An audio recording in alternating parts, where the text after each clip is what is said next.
Good afternoon, everyone. As both Francis and Ben said so eloquently this morning, we are in the midst of a mental health crisis. So today, our discussion will highlight the importance of developing mental health and wellness solutions worldwide that will serve multiple purposes. The purposes include raising awareness and education, raising awareness about the employee and elevating the employee experience, optimizing the talent mobility experience, and promoting cultural acceptance. I'm thrilled to be here with a number of our TIRA member panelists. We're also including virtual experts who will join us via recorded video throughout. You're going to hear from our TIRA member panelists and our virtual experts who will share their experiences, their insights, and their solutions about addressing mental wellness. Today's discussion is for everyone in this room, your loved ones, your families, the business owners, colleagues, clients, and ourselves. So enjoy today. Thank you, Susan. Hi, everyone. My name is Brenda Levis. I'm the past chair, as of yesterday, of the TIRA group, and I've had the pleasure of working with them for the past year. For those of you who aren't familiar with TIRA, we're a group of 37 service providers, primarily destination services, but we also have immigration, language, translation, and data analytics. TIRA members are deeply committed to advancing mental wellness within their respective organizations. We're tremendously grateful to URA for allowing us to present today and hope it has a meaningful and positive impact for everyone here. I'd like to share a deeply personal story with you. It's the impetus of my commitment towards mental health.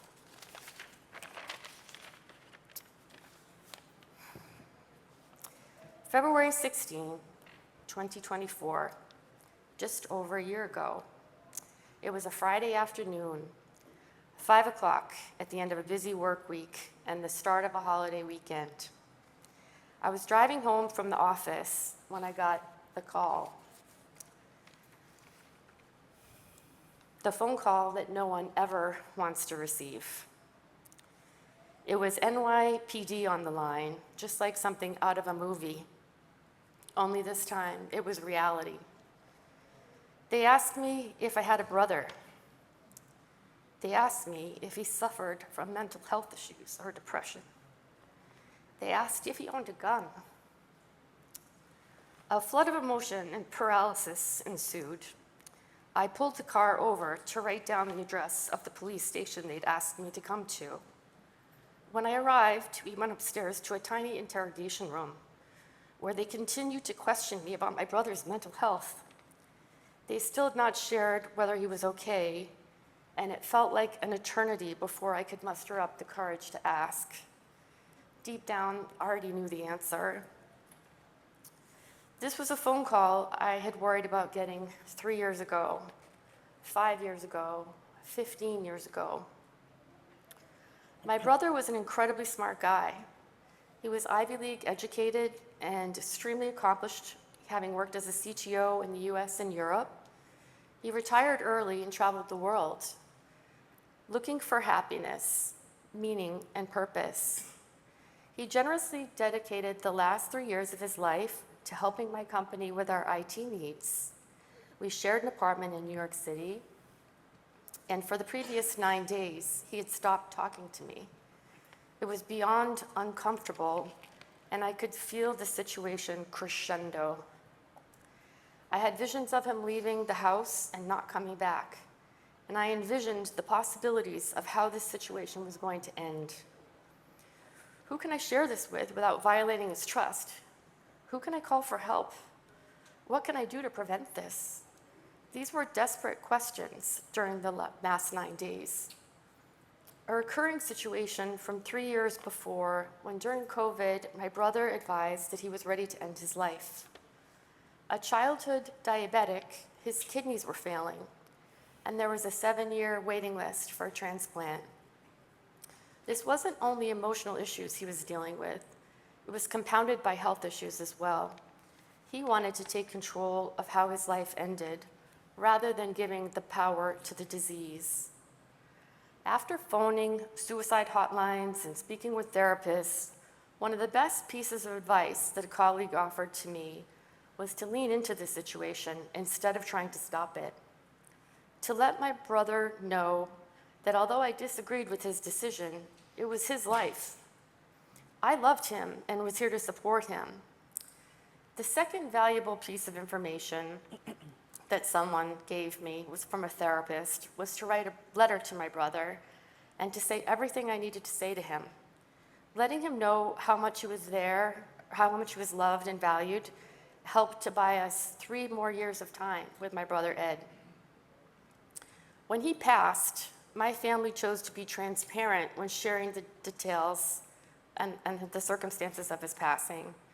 By normalizing these conversations about mental health, it created a safe space for multiple acquaintances to share that they too had contemplated suicide. Their responses were the catalyst for wanting to continue these conversations. We have an incredible panel here today, and expert guests, as Susan said, will join us via video. We've also created a toolbox of resources for you, so that if you or a loved one is ever feeling overwhelmed, you have a compass. Thank you for your time, your attention, and for caring. Welcome to the Tira session.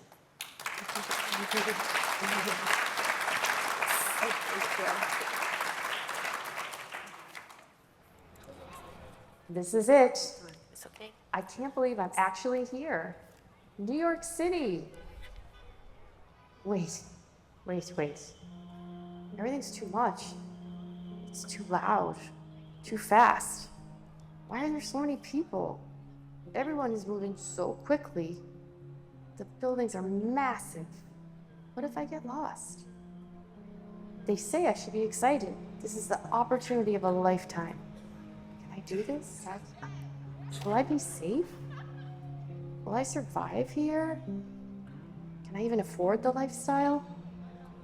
Will they like me at work? Will I make new friends? I miss my family. I miss my friends. This is a mistake. I feel so alone. I don't know how anything works here. This is too much. It's just too much for me. All right. I need to slow my thoughts down. Can I do this?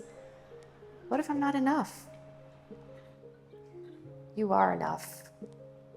Just breathe.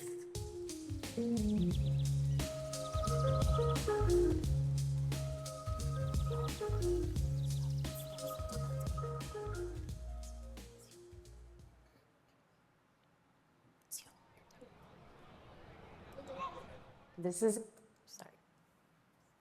Okay.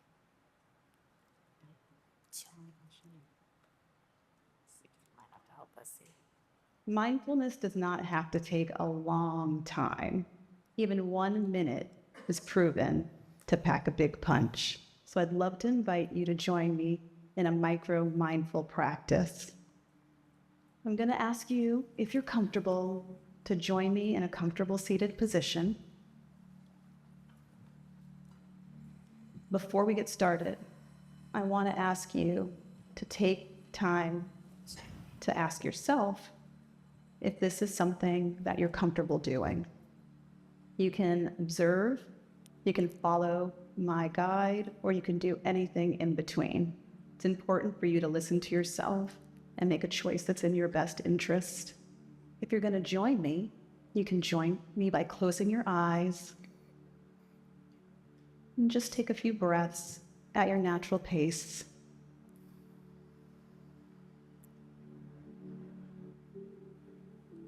You not changing anything, just observing.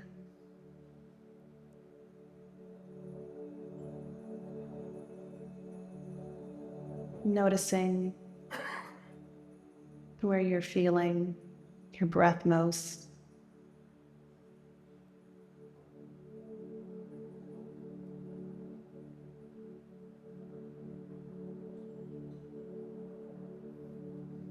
And now shifting to your mind and asking yourself, what am I thinking?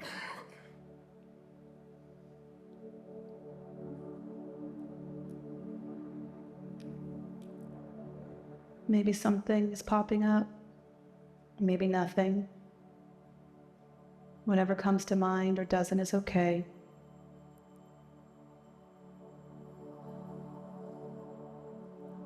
I'm now shifting gears to what am I feeling?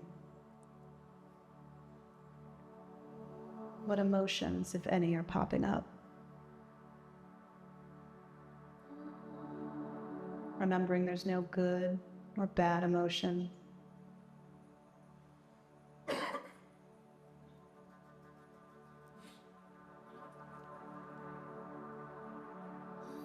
And finally, what's happening in my body?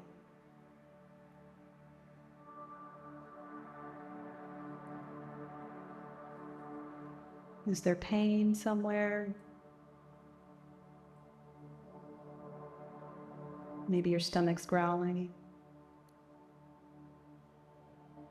Maybe your palms are sweaty. Just noticing.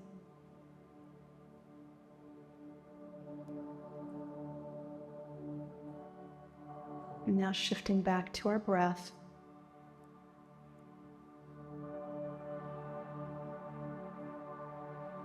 Take a few more inhales and exhales.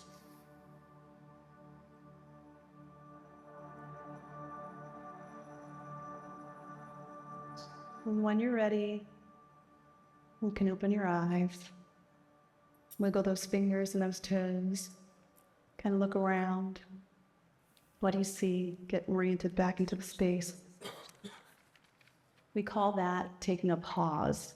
You can do that at any time, anywhere. Nobody needs to know that you're doing it. And it's a really lovely way for you to check in with yourself. Take a moment to decide what you want to do after you're done instead of moving through the world on autopilot. This allows you to make a choice and allows you to be an active participant in your life. Thank you.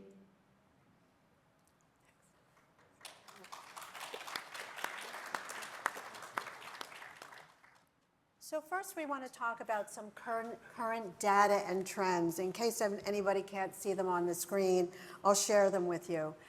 Consistent with what Ben said this morning, 1 out of every 2 people will experience a mental disorder in their lifetime. Close to 90% of employees value workplace well-being as much as their salary.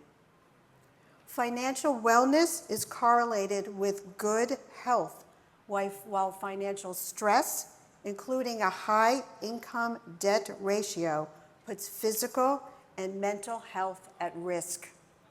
The great news is there are recent studies, actually recently shared by Adam Grant, that there's increasing evidence that a 4-day work week is an antidote to work-life balance with no cost to productivity. I recently read a comment made by the President of Mexico, Claudia Sheinbaum, who referred to the late Pope Francis as a great humanist. Today and throughout the week, thanks to Eura, we're talking about our humanism.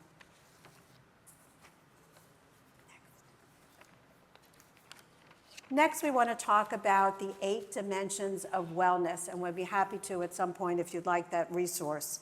These 8 dimensions are a balance of wellness dimensions that provides holistic harmony to one's well-being, just like a balanced diet that's needed for healthy nutrition, balanced wellness that engages the body, the mind, and the spirit. It's a multi-dimensional wellness approach that emphasizes the importance of positivity and eternal motivation for promoting healthy habits to improve one's quality of life. So this afternoon, each of us will talk about the 8 dimensions of wellness in our personal and professional lives and share examples of how to create an environment that nurtures and builds on a healthy lifestyle for our teams, our transferees, and ourselves. So first I want to talk about emotional wellness. That contributes to overall health and wellness, and it truly is the ability to successfully handle life's stresses that we all have, to adapt to change and difficult times. Physical dimension is all areas of health that relate to the physical aspects of the body, including nutrition, exercise, and weight management. Occupational well-being, as you could well imagine, is all aspects of personal satisfaction as well as professional satisfaction in your job and your career. Social well-being is all aspects of well-being, including social connections, community, relationships, and personal expression. Spiritual well-being is the search for purpose and meaning in life. Frances talked about that as well as Ben this morning. This may include believing in a higher power, but it does not have to align with a religion. Intellectual well-being, that we'll also talk about later today, is all brain health and growth aspects, thought-provoking mental activities. Environmental well-being. We will talk about all areas of health that relates to the environment and how the environment can truly affect our mental health. Our last dimension is to talk about financial well-being, all aspects of well-being in finances, including knowledgeable skills of financial planning and managing expenses. Hi, my name is Shamin Ajan, and I'm the clinical director of Shamin Ajan Psychotherapy. We provide mental health and well-being services to individuals, couples, groups, and organizations. There's power in using mindfulness in the workplace. Even 1 minute of mindful practice a day can help to improve focus, awareness, productivity, and improve your mood. This is science-backed. There are a lot of small micro practices that you can incorporate into your day that are simple and effective. You can grab a cup of coffee and engage your 5 senses. You can take a moment to ask yourself, what am I thinking? What am I feeling? And what's happening in my body? These small practices pack a big punch. These practices promote emotional regulation, can lower stress, and can prevent overwhelm in the workplace. Destigmatizing mental health and creating psychologically safe workplaces is a paramount need right now. Psychological safety means people feel free to speak up, to ask questions, and to make mistakes, and just be themselves without fear of consequences or judgment. Research shows that psychological safety leads to more effective teams, lower turnover, increased creativity, and overall job satisfaction. Here are some practical strategies for leaders to prevent burnout and help support well-being. Hire and train leaders that value and foster psychological safety. Change starts with those who are in charge, and leaders must model this behavior. Take time off, use the well-being services, and share your experiences. Integrate well-being into the workflow and not just as an afterthought. This means having walking meetings or a midday mindful moment, or maybe a mental health check-in. Ensure mental health is accessible, but also being utilized. Hire a mental health or well-being expert like myself to survey your employees and find out what's truly needed. Train leaders to recognize the early signs of burnout and emotional distress.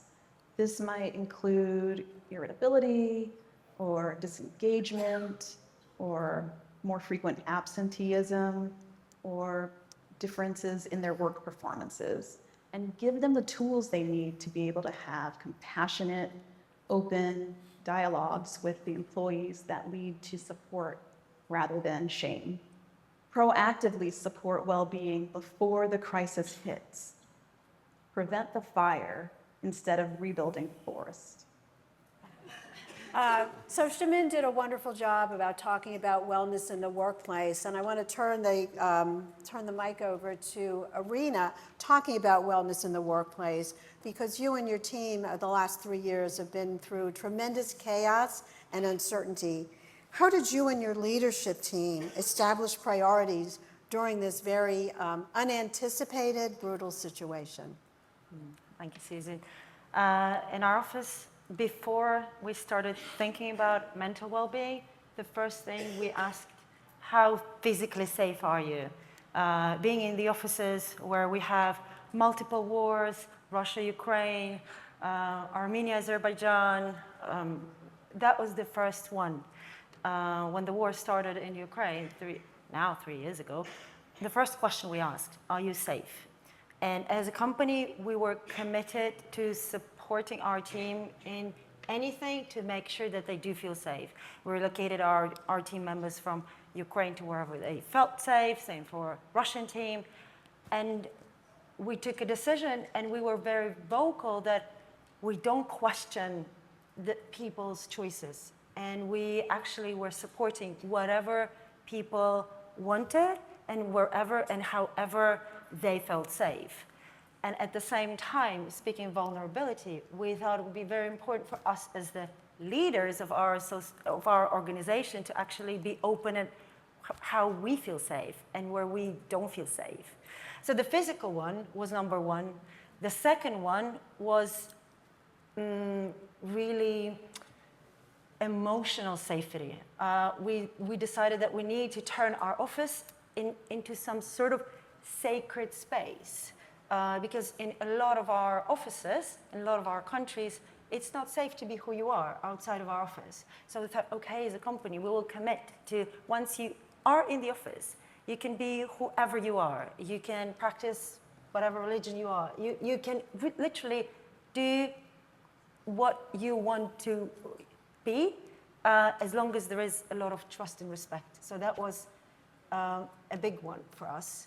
Well, it sounds like you and your team really listened to everyone, and they were truly crying out, first and foremost, for physical well-being, physical safety, and then creating a haven where they could be whoever they could be. So I'd love you to take that thought deeper and think on a global scale, Irina. We're all experiencing geopolitical disruption everywhere in the world today, and it's demanding, it's draining, and it is truly exhausting. I'd love you to reflect on that and what thoughts or advice you have for all of us as to how to maintain balance and productivity as well as wellness. Yeah. Today we all know it's the world of uncertainty, right? Wherever you go, it's really uncertainty. And we thought at least we can control what we can control. And we decided that we need to be very transparent with our teams as how can we combat uncertainty? How can we tell them, how can we tell them what they can expect? So we are doing a lot of meetings and presentations for people to know this is where we are as a company, this is where we're going, this is what you can expect, this is what you can be part of. So in a way, in creating a little bit more certainty in the world of uncertainty. Then burnout is something we are looking at a lot, especially given how emotionally draining our industry is, right? So we thought, okay, we need to make sure that our team members have a space to speak out. So we have basically we have two different ways. One is a really regular one-to-ones where they could actually discuss things that are bothering them, and then at the same time, really anonymous things that they can report on. So that's great, Irina. Again, you talk about several of the aspects of well-being: psychological safety, emotional well-being, physical well-being, and you shared some great advice, so thank you for that. Sylvie. You share some incredible, wonderful stories about your relationship with your transferees, including the expat spouses. So if you could share with us what you listen for and what you look for to understand and respond to when you know your transferees and their expat spouses or partners are in distress. Well, you help them with finding a house, with finding a school, but very often the husband is working and the spouses are alone. So they're missing their family, sometimes they're leaving their mother that is ill, sometimes they have personal problems.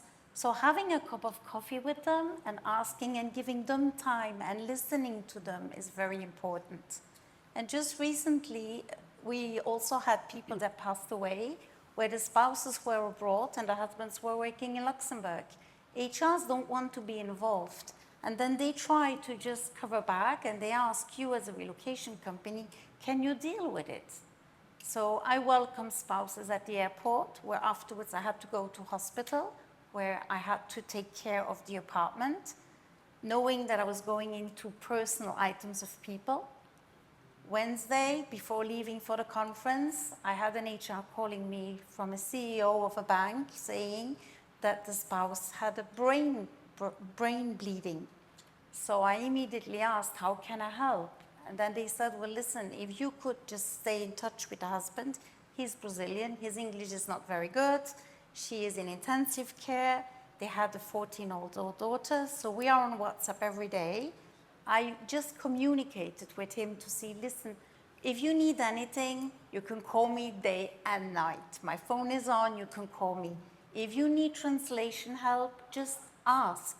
So he came back to me and he said, she is operated, everything went well, but tomorrow we need to wait because she might have another bleeding. My daughter is doing like this. So 2 days ago, I had his daughter on the phone asking me on a Sunday, asking me, I don't want to go to school now, and in a week time I have a big training. So I called the principal of the school, which was not aware, and I told her, listen, Maria is not doing well, her mom is in intensive care, the school didn't know about it, so we are always the first to know about it. And I said, is it possible to eventually, that she doesn't need to go to school for that week? No problem. So Dad was thanking me again with a little big heart, you know, and that is the things you don't want to push, you don't want to force somebody, but you are there for them, and that is important. And those people that we've helped like this, and unfortunately this is more than once happening, they are friends forever. They are sending you cards, they are inviting you, and you just do it because you keep the dignity of people, you keep their private atmosphere, and you're there for them. It's an ear to listen. And that is really something, it comes from your heart. If you don't do it, it's your passion. So Sylvie, when you were speaking and sharing those examples, I think about a first aid kit that you have in your car, you have in your house. You and your company, you are a first aid kit for your families. We try to be superwoman, and okay, we share that as well with people because we have the happy events as we can have the bad events. And then you take distance and you're there because it's one family. Absolutely. And never say it cannot happen. Today it can happen to us. We had an employee with cancer as well in the office. The decision was to keep her, to be there for her. And the team, everybody was really helping her. We helped her as much as we could. You bring up a great point, and then we'll go over to Brenda, is respecting the boundaries, respecting your boundaries, creating boundaries, while being the first aid kit for your relocating families. So Brenda, I really want to thank you for sharing your such a personal story, and I know how much community means to you. Community was discussed this morning by Ben and Francis. Could you talk to us about how you build community both personally and professionally? I would say this last year I've learned so much about the value of community with friends, with my colleagues, helping me get through this tough challenge in life. And it just reinforced and reiterated something that we've done at my company for the past 20 years, which is having expat events that they can get together and socialize and make friends and network. So we have monthly activities for our transferees, but also for those stay-at-home spouses that Sylvie's referencing. We have coffee talks and activities that they can get together and make new friends. And whether it's 2 people that show up, or 20 or 60, it's somebody that needed a reason to go out of the house that day, to get up, take a shower, put on makeup, or just get dressed and go out of the house, and to be able to come home and tell somebody that they live with or their friends back home what they did today, that they made a new friend, and that one friend can change their whole life, their whole life in this next chapter, their whole experience living in their new country, and it can make a tremendous difference. It's really special, and how you create community, just like Yura creates community, is really being together and never feeling like you're alone. Hello, I'm Dr. Tasha Arnold. I'm the Executive Director of the Interchange Institute and head of Alpha Schools in the USA. So working with cultures has taught me that mental health is understood very differently around the world. For example, in Sweden, wellness is part of everyday life. Therapy is normalized, work-life balance is a priority and really seen as essential. In Japan, on the other hand, mental health challenges are often internalized due to cultural values around endurance and social harmony. In India, there's been a growing openness to mental health conversations, especially in urban areas, but there's still a stigma that lingers. And interestingly, in the UAE, we're seeing national campaigns encouraging mental well-being, blending modern approaches with cultural sensitivity. So for globally mobile families, moving between these landscapes, of course, is both enriching, but it can also be disorientating. So each transition brings a new set of norms, resources, and expectations. So what helps? Well, I suggest first cultural humility, the willingness to listen, learn, and avoid assumptions within the culture one's moving to or working amongst. And secondly, the continuity of care. So connecting families with therapists or support systems that could travel with them, whether online or across borders. And finally, we want to encourage families to define wellness in a way that's flexible, grounded, personal, and something that they can bring with them wherever they go. We also need our support to be practical. So I've seen the power or the impact of something as simple as a fridge magnet with local and global helpline numbers on it be very important for families. You know, it normalizes the help seeking and makes support actually visible. Or even helping families develop portable wellness plans and a short list of grounding routines, contacts, coping strategies, and they can bring this with them wherever they are. So mental health doesn't need to stop at the border, and neither should our support. So Dr. Tasha Arnold did a great job about talking about mental health, and it shouldn't stop at the border. So a question for you, Diwakar. She specifically mentioned India, where there's a stigma that a man's mental health is not discussed or even acknowledged. Could you share your insights on that? Sure, would love to, thank you. But before I get into it, those of you who were here in the morning, we heard Ben mention that out of 700,000 suicides last year, 50%, or I think 500,000 were men, if I'm not mistaken. And I take that into context, I'll use the Indian context for that. So in India, men are often conditioned not to suppress emotions. You know, 70% of our population lives in rural areas, and men were always the stronger sex. They were the providers, you know, they were the warriors. And it's not, they're not allowed to talk about or express emotions or mental emotions, you know, it's a sign of weakness. So most of the men in these areas who are suffering from mental illness will never actually come out and express themselves or reach out for support. You know, women work in a very different manner. They create a community, and we've heard of communities. You know, they create a community to support themselves if they're going through some sort of a stress. They reach out to their friends, they reach out to their family, and that's their support system. But men often hold on to their emotions internally. and specifically in a country like India, because if they do open up, they're often ridiculed. They're labeled as crazy. So they avoid reaching out to or creating a support system, or even reaching out to their close friends, to say to let them know that they're going through some sort of a mental issue. And at the end of the day, this all accumulates over time, and it becomes very hard for them to manage, and it leads to breakdowns. Well, you set a great example, and thank you for that, Diwakar. And I think it takes courage for all of us, because we've all discussed that it's okay not to be okay. And so we realize that, and it feels better to do that and to feel that way and talk about it openly. My name is Mindy Basid. I am the owner of a boutique photography school in New York City, which is called the Art of Intuitive Photography. And I launched that 15 years ago after quitting corporate. So I worked in corporate, in IT in a private bank for many years. What I recognized after living abroad for 6 years, I lived and worked in Luxembourg and in Switzerland. That in Europe, there's this beautiful work-life balance that they have there, which we don't have here in America and in New York. And so when I moved back to New York, I realized that I needed grounding, I needed balance. And so I took a bunch of creative courses. I realized that for me, this gave me not only balance in my life, but it brought out a whole nother creative life in me, which made me recognize that I needed a balance, and I think we all do.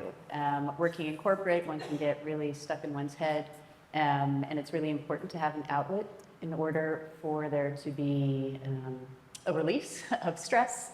And so I ended up taking my camera with me to work. And at lunchtime, I would go out and give myself exercises to do, to just have fun. And then I realized when I got back to the office, I was always a better employee because I did something that made my heart sing, that brought me joy. And for me, this was my mental health, really, with therapy for my mental health, going out, doing something not only that I enjoyed, but I actually had something that came out of it, these beautiful prints. And so in 2009, in the middle of the financial crisis, I quit my job at the bank and I became the fine art photographer that I am today. And it's been a beautiful journey of really recognizing how important it is to be mindful of oneself, to be mindful of what's going on in your life, in your head, and finding ways to bring peace and to bring some more joy. We don't, as adults, have enough joy in our life and enough of creativity.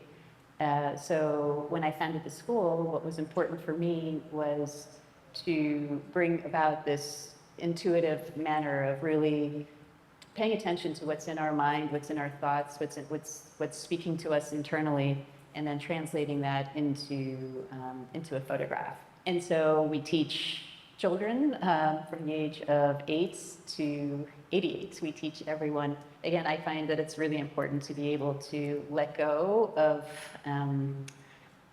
our daily life and find a little reprieve in a creative format. So Mindy did a great job of sharing how she made a choice to change her career path and use her intellectual humility, and follow her intellectual wellness to have a purpose in life and a career. So over to you, Irina. Could you reflect on, given all the chaos and uncertainty, how you and your team found purpose? Very interesting about Mindy. I realized that we're doing something very, very similar internally. We encourage our team a lot to take on different projects, projects that would speak to their personal values, or projects that would take on new professional objectives within the company. And it's amazing to see people suddenly grow together with a project that they're doing. At the same time, we also want them to grow professionally within the company. So we say, okay, you can go and do any training that would speak to your values and our professional objectives with one main term, that you need to come back and do this training back to the team. And it's amazing to see how something, it could be photography, it could be using like design, it can be anything that they can then bring on back to the team and actually help everyone grow. So that was really very similar to what Mindy was saying, but coming back to the purpose, I think it may sound a little cliche, but I would say as a company, we're big believers in values. Everything we do, whenever we have a difficult situation, and we've had a few in the past 2 years, just a few. we always went back to our values and thought, okay, how does it correspond? And it always helps us in making decisions. And we're also being very open to it about our team members, about our new hires, because we also see the younger generation joining our team. It's critical for them that their personal values correspond to what they do. So we also talk about that and that our values match. And I think altogether that creates the purpose and sort of the implementation of the purpose in our journey to the purpose. Fantastic. And I think that intellectual humility, that purpose is what keeps us all grounded as individuals, as leaders, as an organization. For me, intellectual well-being really means being immersed in arts and culture. That's what sparks my creativity and motivates me to give back, to mentor others, and be a support to help them grow both personally and professionally. Some examples recently include giving a workshop to the Gratitude Network on business development and marketing. I, for the years, have provided business coaching to women and minority-owned small business owners. And that sparks the humility that, it's interesting, there have been a number of studies recently, one from Daniel Pink, who talks about the importance of having intellectual humility. In order to have intellectual humility, you have to realize that you're a work in progress, and we're all a work in progress. So Sylvie, I know how much saving the planet and doing what's best for not only your organization and your country means to you when it comes to the environment. Could you talk to us about the link between the environment and wellness for you and your company? It's a sense of safety, comfort, and it's also connection with our physical surroundings. So we are, let's say, recycling a lot in the office. We are also collecting and donating old items, you see. So we try to do a lot. Sometimes we are walking with the team, like we did a cancer walk together, which is important. I think it's really important in a way or another to be there, to save electricity. We have a lot of nature, so we also have constrictions with cold and with heat, but we try to, when the sunshine is there, we're sitting outside on a terrace, we have a meeting outside, or we just take the time to have 10 minutes break with coffee. It's important. So really living your life and running your company, linking environmental well-being to mental well-being, physical well-being, and the overall company culture. Somebody who wants to go for yoga during lunchtime is okay. If we want to walk, 2 or 3 of us, we do during lunchtime. Why not? Why not? I'm not looking at the clock and saying, what are you doing? You're not sitting on your desk. It's important for them as well to just... Absolutely, and like you're saying, and Irina's saying, it sparks creativity as well as intellectual well-being. Yeah. So financial well-being, Diwakar, talk to us about the link between finances and well-being, and I'd love you to share some examples. Sure. Susan, firstly, whoever says money is not important is either a hypocrite or has too much of it. I think personal finances is one of the biggest stressors in the world right now. And financial well-being is absolutely crucial. It's basically to fulfill your basic needs and requirements and feel secure about it and feel secure about your own future. but it's important to distinguish between financial well-being and financial goals. Financial goals could be anything. These are ambitions that you have. You could want a yacht and you could want a private plane. But financial well-being is to look to ensure that you have stability and peace of mind. You have enough resources to take care of your kids' education, to have food on the table, to have a comfortable life. And often people mistake that, and the main cause for stress is that they don't follow financial well-being, but they go after their financial goals, and which is a moving bar. You achieve a certain milestone, and then you move the milestone above, and you want something better and bigger, and it keeps moving on. And especially with Gen Z today, we see that they're very impatient to achieve a huge target. They all want to become Elon Musk overnight and have billions in their bank, without understanding that if they don't save for the future, they're going to get into trouble. And that's what leads to stress and depression eventually. You made a great distinction between looking to attain wealth and financial well-being, and thank you for doing that. So I have a quick question for all of you. If you could each share a very brief personal story about what each of you are doing to stay agile, stay positive in this ever-changing, somewhat chaotic environment, an uncertain environment. So we'll start with you, Sylvie. I'm giving a lot, and I give a lot of aid. I work a lot for charity as well, for violence against women, you see, because I have a stressful life, but that is my yoga. Yeah, paying it forward, Yes. paying it forward. Yes, that's me. And how about you, Brenda? Yeah, also I volunteer teaching English to immigrants from war-torn and politically compromised countries. And when you think you don't have enough time to do it and you talk to them for an hour and hear their stories, you realize I have enough time to do this.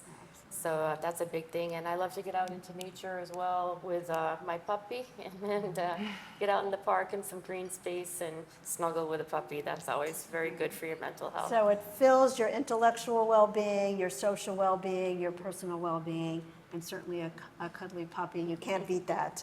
So, Diwakar, share an example, please. I'm consciously working on my personal well-being, and I think I've reached a stage in life where it's important to be healthy, both mentally and physically, and that leads to the well-being of my entire family and my employees, because as long as I'm strong mentally and physically, I can actually look after everyone else. That's great. So that's what I'm concentrating. So having the courage and saying, it's okay to take care of me and not feel guilty about it. Absolutely. Irina. You really stole my answer just now. I'm now on this new journey of learning to prioritize me time, alone time, finding time, quality time to be with my friends, to be just with me, to be with my family, to really, for a second, prioritize me. So that's my learning curve. Wonderful. Thank you. Thank you all for sharing that. Hey everyone!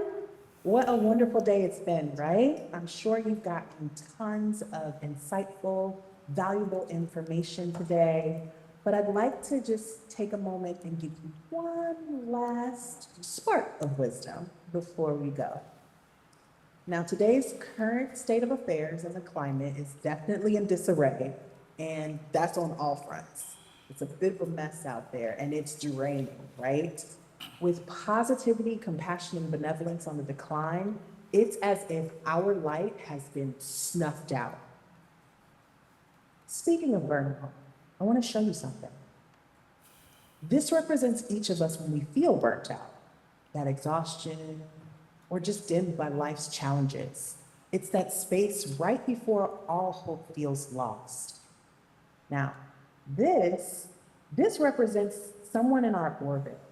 And this person could be a friend, it could be a boss, it could be a family member, it could be a stranger off the street, who knows?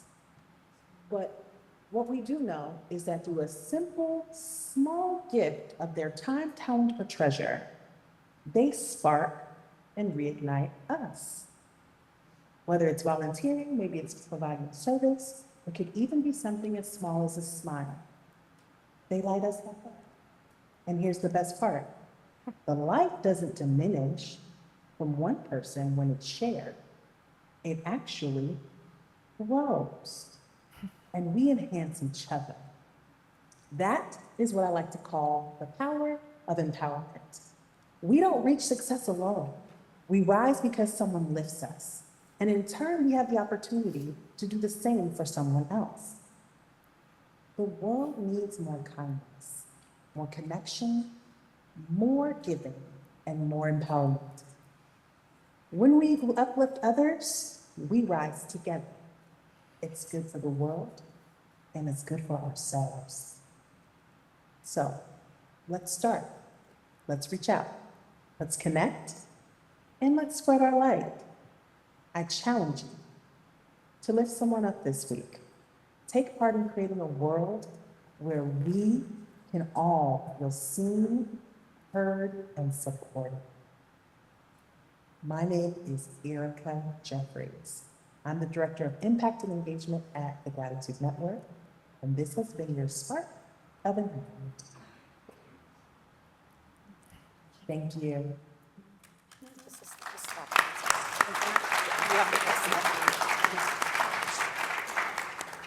So we thank you all for your time and attention. Please take advantage of the QR code. As Brenda mentioned at the top of the hour, Tira has curated resources, apps, and books that's available to you and your teams. First, I want to thank these incredible Tira panelists and members and friends. We also want to thank the virtual experts who joined us via recorded video, and our videographer, who without him, I don't know where we would have been, is Adolfo Mena Sayas. We have time, a few minutes for questions. Anybody in the group? Any questions, any comments?